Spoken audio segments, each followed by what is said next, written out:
Абай Құнанбайұлы. Мен әдеби кеште Абай атамыздың «Ғылым таппай мақтанба» өлеңін оқыдым. Айтып берейін бе? Әрине. Ғылым таппай мақтанба, орын таппай баптанба, құмарланып шаттанба, ойнап босқа күлуге 5 нәрседен қашық бол. 5 нәрсеге асық бол.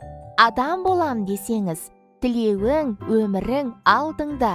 Оған қайғы жесеңіз, өсек, өтірік, мақтаншақ, еріншек, бекер мал шашпақ.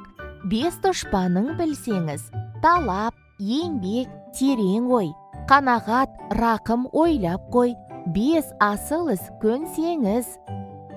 Тамаша, Дана, осы өлеңде болымды және болымсыз етістіктер бар екен. Болымды етістік бол, болымсыз етістіктер мақтанба, баптанба, шаттанба, шашпа.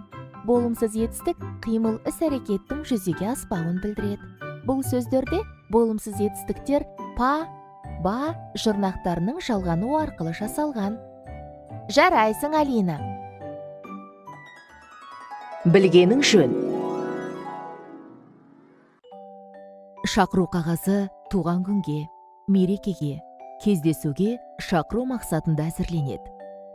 Шақыру қағазында іс-шараның қысқаша мазмұны, өтетін мерзімі, нақты уақыты көрсетіледі.